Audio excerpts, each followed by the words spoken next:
하나님의 말씀 에스겔서 14장 12절서 20절까지 교독하겠습니다.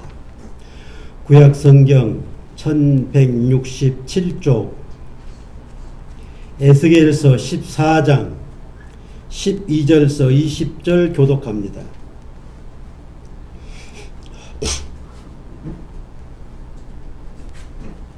하셨어? 여호와의 말씀이 또 내게 임하여 이르시되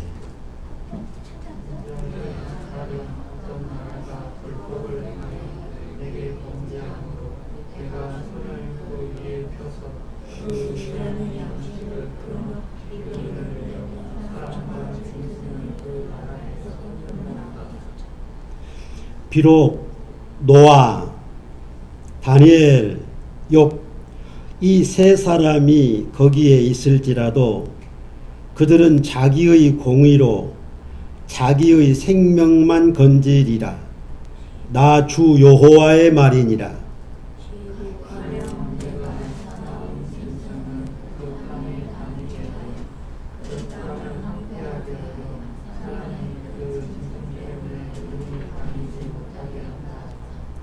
비록 이 세 사람이 거기에 있을지라도 나의 삶을 두고 맹세하노니 그들도 자녀는 건지지 못하고 자기만 건지겠고 그 땅은 황폐하리라. 주 여호와의 말씀이니라.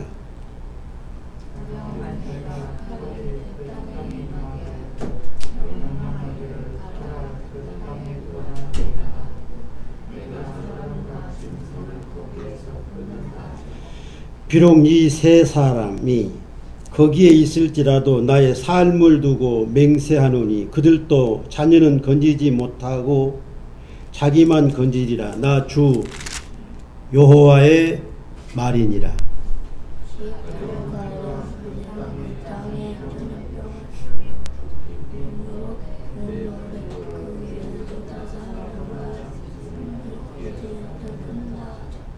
같이 읽습니다. 비록 노아, 다니엘, 욥이 거기에 있을지라도 나의 삶을 두고 맹세하노니 그들도 자녀는 건지지 못하고 자기의 공의로 자기의 생명만 건지리라. 주 여호와의 말씀이니라. 아멘.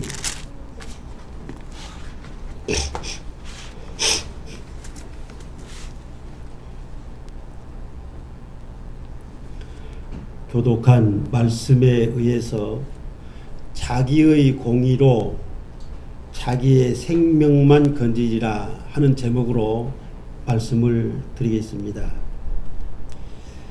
인자야, 가령 어떤 나라가 불법을 행하여 내게 범죄함으로 내가 손을 그 위에 펴서 그 의지하는 양식을 끊어 기근을 내려 사람과 짐승을 그 나라에서 끊는다 하자.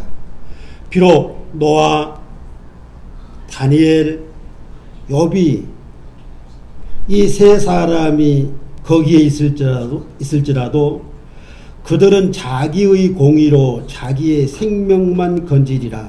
나 여호와의 말이니라.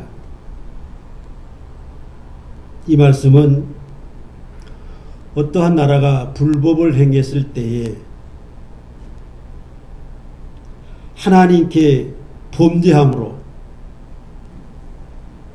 하나님이 재앙을 내리실 때에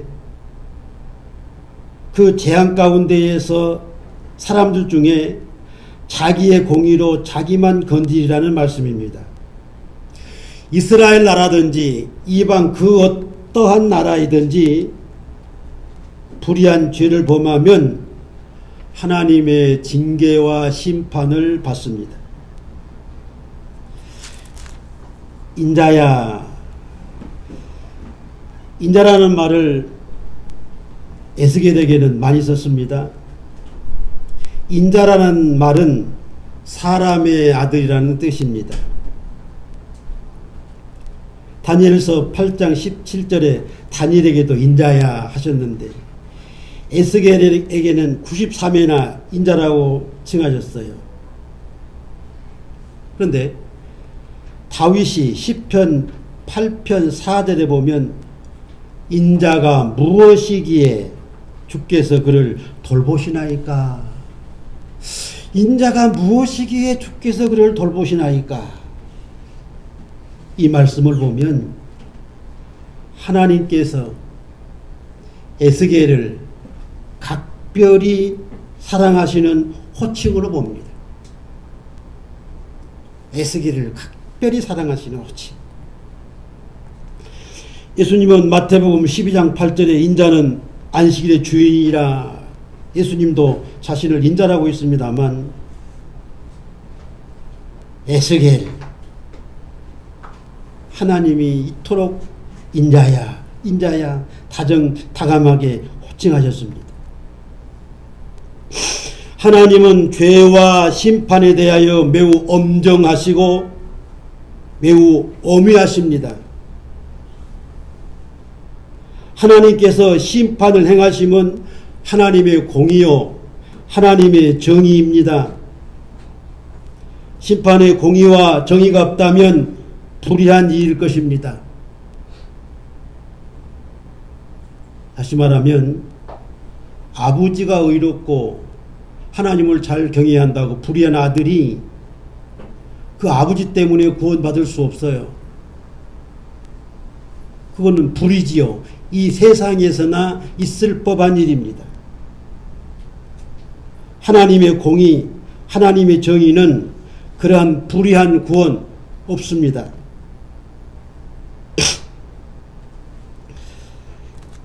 21절 한번 볼까요? 주 여호와께서 이같이 이르시되 내가 나의 4가지 중한 벌 칼과 기근과 사나운 짐승과 전염병을 코로나 같은 전염병입니다.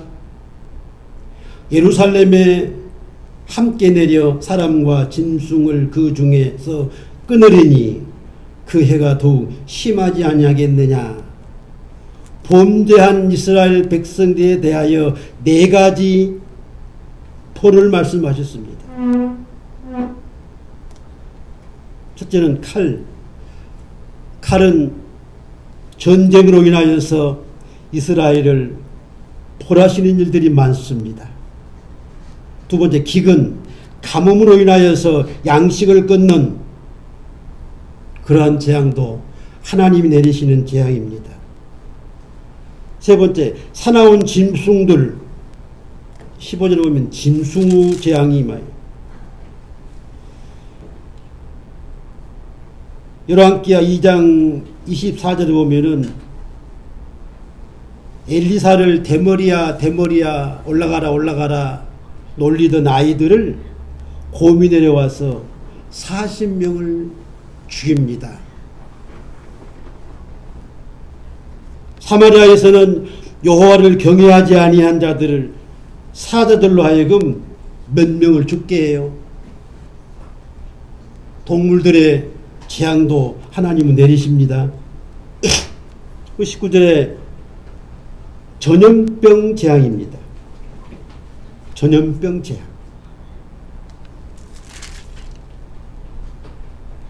(23절) 보면 너희가 그 행동과 소행을 볼 때에 그들에 의해 위로를 받고 내가 예루살렘에 행하는 모든 일이 이유 없이 한 것이 아닌 줄 알리라. 우리가 코로나와 같은 팬데믹 재앙이 이유 없는 재앙이겠습니까? 하나님의 뜻이 있고 섭리가 있으셔서 이러한 엄청난 창세 이래 없는 전염병 재앙이 된 줄 깨달아야 합니다.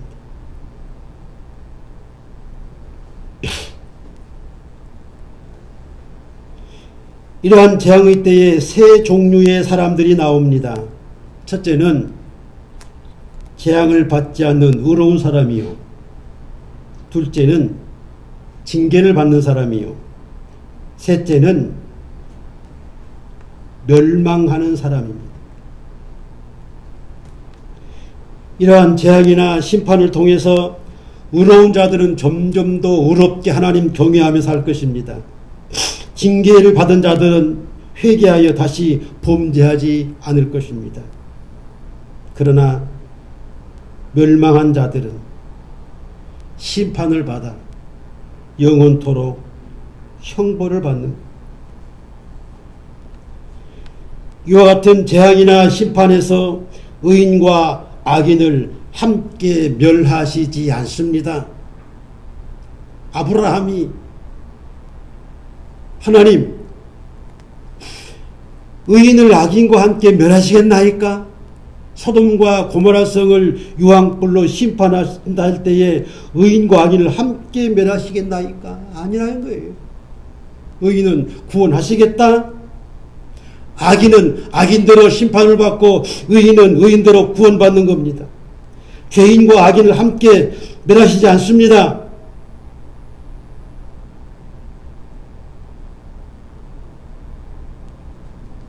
그것이 하나님의 공의입니다. 이에 대해서 첫째로 드릴 말씀은 죄인들의 구원을 위하여 아들을 보내셨습니다.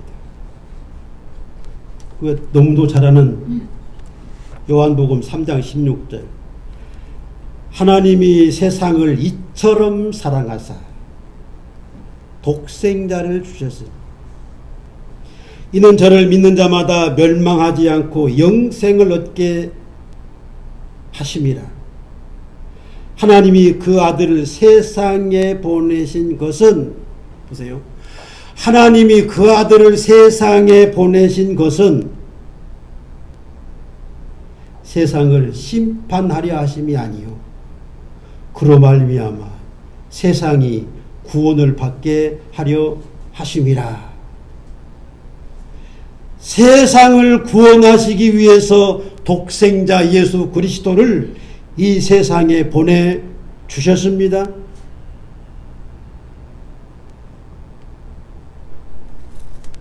어떠한 범죄자라 할지라도 하나님은 그들을 심판하시지 아니하시고 구원하시기 위하여 아들을 보내주신 겁니다. 전에도 말씀을 드렸습니다. 디모데전서 2장 4절에 바울은 하나님은 모든 사람이 구원을 받으며 진리를 아는 데에 이르기를 원하신다. 이 하나님이잖아요. 베드로는 주께서 아무도 멸망하지 아니하고 다 회개하기를 이르시느니라. 베드로후서 3장 9절. 바울이나 베드로도 마찬가지입니다. 하나님도 예수님도 이 세상 모든 사람들을 멸하시는 심판하시는 것이 아니라 그들을 구원하시기 위하심이라는 거예요. 범죄한 자들을 구원하시기 위해서 여러 가지 방법들을 사용하셨습니다. 첫째는 구약시대에 짐승을 희생의 제물로 삼았어요. 레위기서 4장 3절 또 13절 14절 보면 제사장이나 회중의 죄를 범했을 때에 그들을 구원하기 위해서 흠없는 수송아지를 속죄의 제물로 드려라. 레위기서 9장 22절 3절에 보면 흠없는 순양이나 순염소를 제물로 드리고 힘이 어린 양을 바치는 데에 미치지 못하면, 다시 말하면 가난한 자가 죄를 범했어요. 가난한 사람은 양 한 마리 드린다는 것 어려운 일입니다. 그러한 자들을 위해서 산비둘기 2마리나 집비둘기 새끼 2마리를 속죄물과 번제물로 드려라. 레위기서 5장 7절입니다. 우리 하나님 합리적이지 않습니까? 하나님, 나는 가난해서 양을 번제물로 드리지 못하는데 난 어찌합니까? 그래서 너는 비둘기 새끼 2마리 드려라. 그거는 드릴 수 있지 않겠냐? 그런 뜻 아닙니까? 하나님은 이토록 합리적입니다. 이토록 범죄한 자들을 구원하시기 위해서 이러한 방법을 사용하셨어요. 그러나 히브리서 10장 4절에 보면 황소나 염소의 피가 능히 죄를 없이 하지 못함이라. 동물을 희생시켜서 사람을 구원하시는 일 완전하지 못했습니다.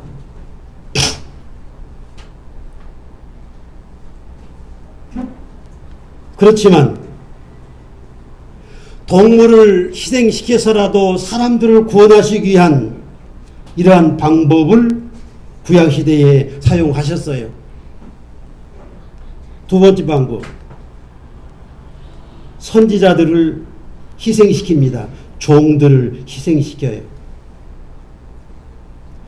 마태복음 23장 34절에 내가 너희에게 선지자들과 지혜 있는 자들과 서기관들을 보내매 너희가 그 중에 더러는 죽이거나 십자가에 못 박았고, 죄인들을 구원하시기 위해서 선지자들을 보내십니다. 종들을 보내십니다. 온 세계 천하만민들에게 복음을 전파하기 위해서 선교사들을 수없이 보내고 있습니다. 우리나라에서도 해외에 나가 있는 선교사들이 매우 많습니다. 하나님은 바울을 통해서 이방 민족들을 구원하기 위해서 이방의 사도로까지 세워주셨어요. 이게 하나님이 죄인들을 구원하시기 위한 방법입니다. 조선시대에 우리나라에 서양의 선교사들이 들어왔을 때에 많이 희생을 당했습니다. 그 희생의 결과가 나와 우리가 구원받은 거 아니에요? 그들은 우리를 구원하시기 위해서, 하나님은 우리를 구원하시기 위해서 이토록 선교사들을 희생시키셨습니다. 그 선교사들의 희생이 없다면 우리가 1천만이 넘는 대한민국 성도들이 어떻게 구원받아요? 100년 동안 숫자를 헤아려 본다면 하늘의 별의 수와 같고 바다의 모래수와 같은 이 구원자가 선교사들이 희생 아닙니까?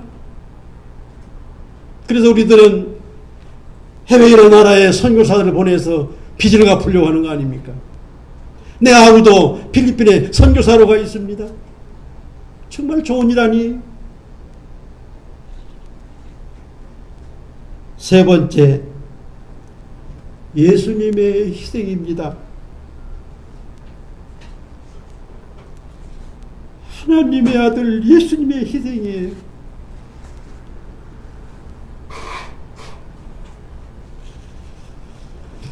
저는 늘 예수님의 희생을 생각하면 눈물이 나요. 견딜 수가 없어요.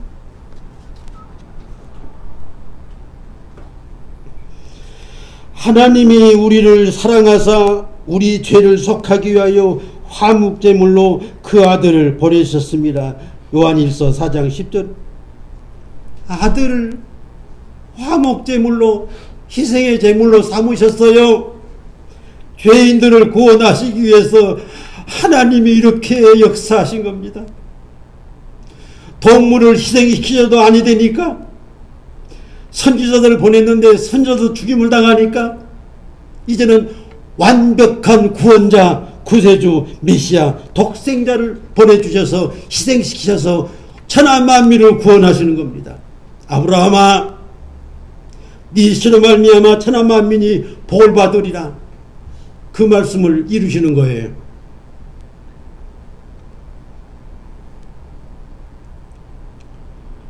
요한일서 4장 9절에 하나님이 자기 독생자를 세상에 보내신 것은 그로 말미암아 우리를 살리려 하심이라. 정말 예수님을 보내주셔서 우리를 살리시려는 그 하나님의 사랑이에요. 우리를 구원하시는 하나님의 그 사랑이에요. 죄인들을 구원하시기 위해서.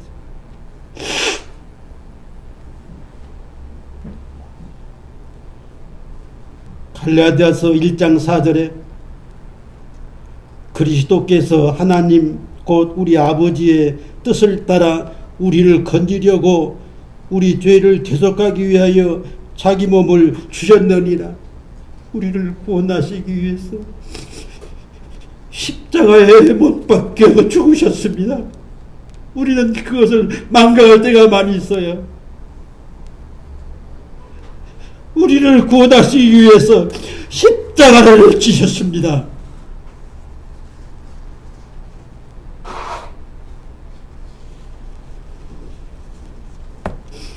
이것이 하나님께서 죄인들을 구원하시려는 마지막 방법이었습니다.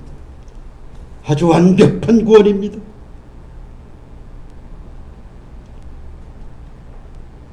동물의 피가 속죄 한번 찾아볼까요? 요한일서 4장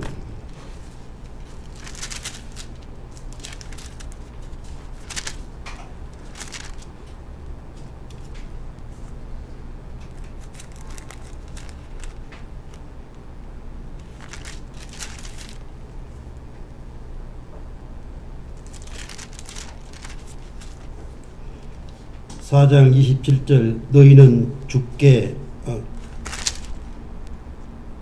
4장 10절 사랑은 여기 있으니 우리가 하나님을 사랑한 것이 아니요 하나님이 우리를 사랑하사 우리 죄를 속하기 위하여 화목제물로 그 아들을 보내셨습니다.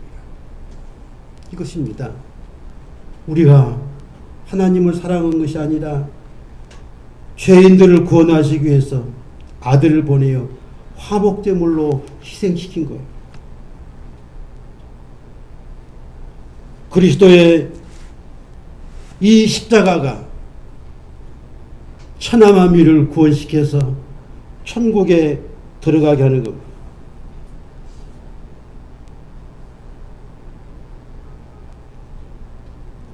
디도서 2장 11절에 그가 우리를 대신하여 자신을 주심은 모든 불법에서 우리를 속량하시고 우리를 깨끗하게 하사 선한 일을 열심히 하는 자가 자기 백성이 되게 하려 하십니다.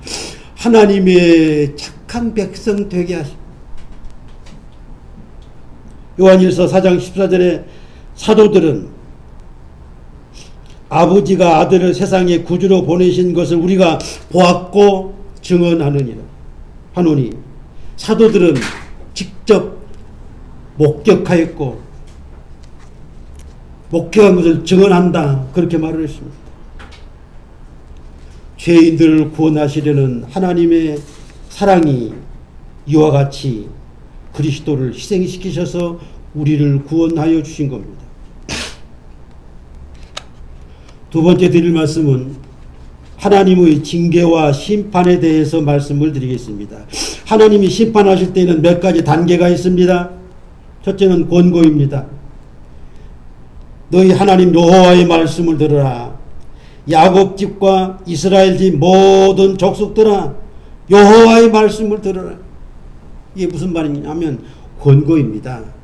하나님 경외함으로 살아라. 믿음으로 살아라. 예를 들어서 솔로몬은 잠언 1장 10절에 내 아들아 악한 자가 너를 낄지라도 따르지 말라. 한나야 빛나야 해오나서 온 악한 자가 낄지라도 따르지 말라. 그게 권고하는 말이에요. 오케이. 내 아들아 내 말을 받으라. 그래야면 네 생명해가 길리라. 악한 자의 길에 들어가지 말며 악인의 길로 다니지 말라. 이러한 것들이 권고입니다. 권고를 안 듣고 그릇된 길을 갈 때 두 번째 책망을 하지요. 너희 어리석은 자들은 어리석음을 좋아하며 거만한 자들은 거만을 기뻐하며 미련한 자들은 지식을 미워하니 어느 때까지 하겠느냐. 나의 책망을 듣고 돌이키라. 잠언 1장 22절. 나의 책망을 듣고 돌이키라. 그릇된 길로 갈 때에 하나님이 책망하시는 겁니다.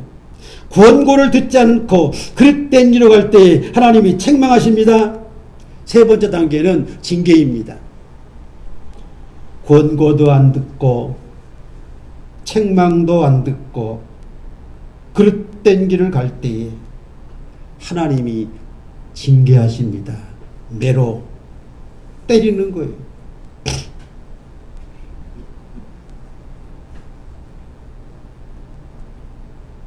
내 아들아, 주의 징계하심을 경히 여기지 말며 그에게 꾸지람을 받을 때에 낙심하지 말라.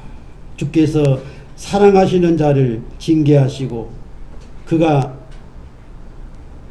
받아들이시는 아들마다 채찍질 하심이라 하였으니 너희가 참음은 징계를 받기 위함이라. 하나님의 아들과 같이 너희를 대우하시나니 어찌 아버지가 징계하지 않는 아들이 있으리요. 징계는 다 받는 것이거늘 너희에게 없으면 사생자요 친아들이 아니니라. 히브리서 12장 5절 이하에 있는 말씀입니다. 사랑의 징계예요. 구원을 주시기 위한 징계예요.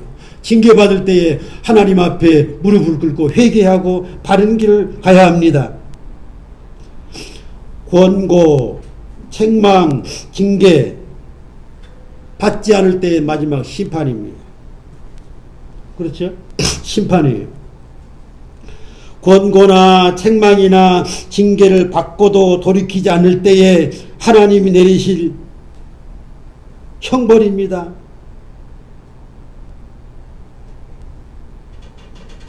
요한복음 12장 48절에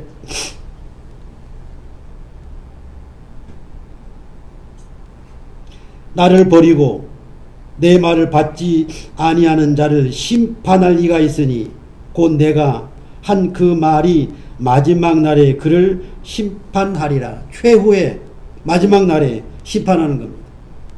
그리스도의 재림은 주를 섬기는 천국을 소망하는 믿고 사는 그들에게 구원을 주시고 믿지 않는 모든 자들을 심판하십니다. 수없이 주의 복음을 전해도 듣지 않는 그들을, 믿지 않는 그들을 심판하시는 거예요.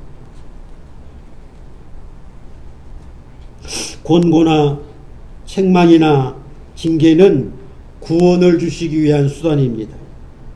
그러나 심판은 영원한 형벌입니다. 두렵고 무서운 형벌이 있을 뿐입니다.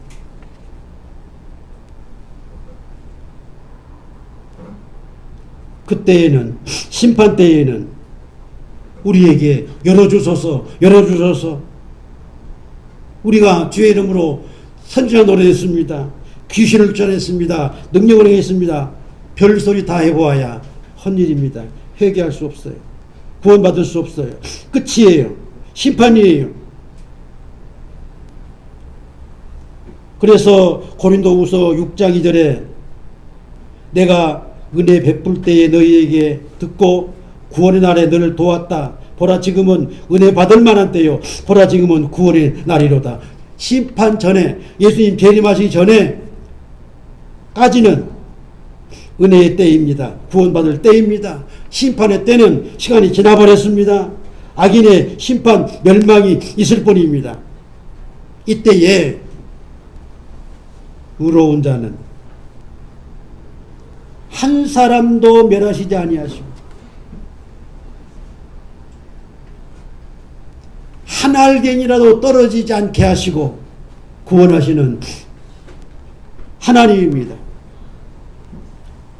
세 번째, 자기 의로 자기 생명만 건지리라는 말씀 드리겠습니다. 인자야, 가령 어떤 나라가 불법을 행하여 내게 범죄함으로 내가 손을 그 위에 펴서 그 의지하는 양식을 끊어 기근을 내려 사람과 짐승을 그 나라에서 끊는다 하자. 비록 노아, 다니엘, 욥 이 세 사람이 거기 있을지라도 그들은 자기의 공의로 자기의 생명만 건지리라. 나 여호와의 말이니라. 14절에서도 16절에서도 18절에서도 20절에서도 4번씩이나 거듭거듭 반복해서 이 말씀을 하셨어요. 심판날에 부모가 어렵다고 해서 불의한 자녀가 어려운 부모로 인하여서 구원받을 수 없어요. 자녀가 예수 믿고 어렵다고 해서 믿지 않는 부모가 그 자식으로 인하여서 구원받을 수 없습니다. 전에도 말씀을 드렸습니다. 의로운 노아로 인하여서 그의 아내가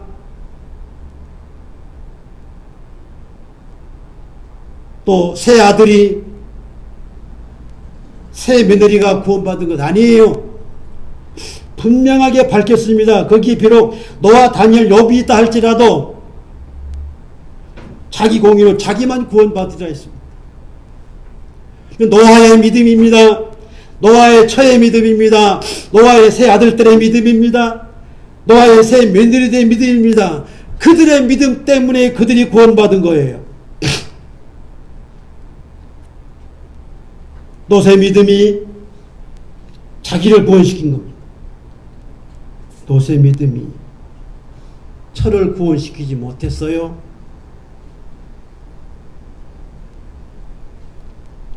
유황불의 심판의 때에 롯의 4명의 가족 가운데에서 롯과 2 딸이 천은 구원받지 못했습니다. 천사의 말을 거역하고 뒤를 돌아봄으로 소금기둥이 되었다. 그 딸들 천사의 말을 믿었어요. 하나님 말씀을 믿는 것이 구원입니다.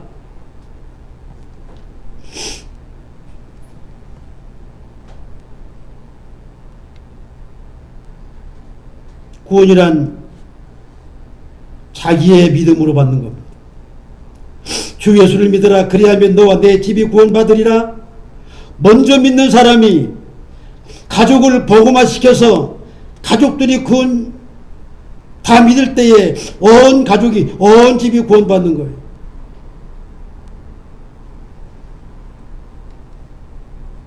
오늘 본문 말씀이 요지가 그겁니다. 14절, 16절, 18절, 17절. 노아와 같은 의인이 있다 할지라도, 다니엘과 같은 믿음의 사람이 있을지라도, 욥과 같은 사람이 있을지라도 자식들, 가족들 구원 못해요. 가족들이 믿음을 가져야 돼요. 개개인이 믿음을 가져야 돼요.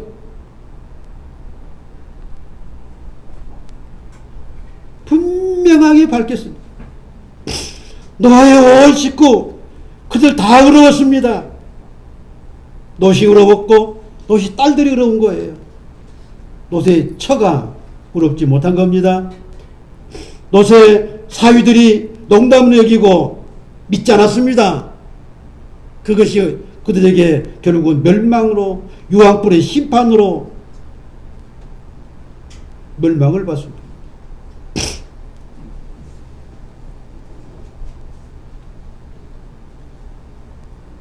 내 믿음 내가 가져야 구원받습니다.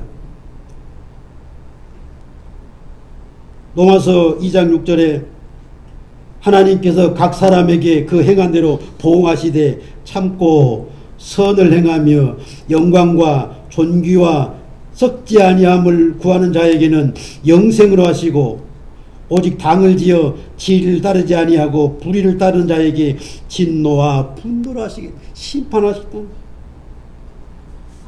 정말 우리가 하나님을 바르게 믿어야 합니다. 적당히 믿어서 구원받을 수 없어요.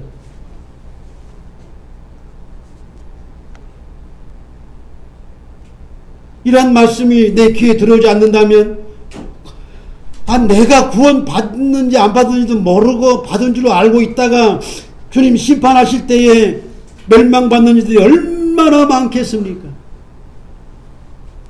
네? 그렇잖아요. 내가 선지자 노릇했습니다. 귀에 주장했습니다. 능력했습니다. 그것이 구원이 아닙니다. 하나님 바르게 섬겨야 돼요. 바르게 믿어야 돼요. 심판할 때에 심판 뒤에 심판받아서 애통한들 무익한 겁니다. 남편은 남편대로 믿음을 가져야 합니다. 아내는 아내대로, 부모는 부모대로, 자식은 자식대로, 형제는 형제대로 다 같은 믿음을 가져야 구원받아요. 절대로 자기 믿음 없이는 구원받지 못한다는 말씀입니다. 기도하겠습니다. 하나님 아버지 감사합니다. 오늘도 자기의 의로 자기의 생명만 건지라는 말씀을 매우 강력하게 말씀하셨습니다. 4번이나 거듭 말씀하셨습니다. 불의한 자와 의로운 자를 함께 멸하시지 아니하시고, 의로운 자를 하나님 한 알갱이라도 땅에 떨어지지 않게 구원하시고, 불의한 자를 휩싸여서 구원받게 아니하시고, 오직 의인은 의인대로 구원하시며 악인은 악인대로 심판하시고 멸하시는 말씀, 우리가 깊이 새기고 하나님 바르게 섬기게 하옵소서. 우리 주님 예수님의 이름으로 기도하옵나이다. 아멘.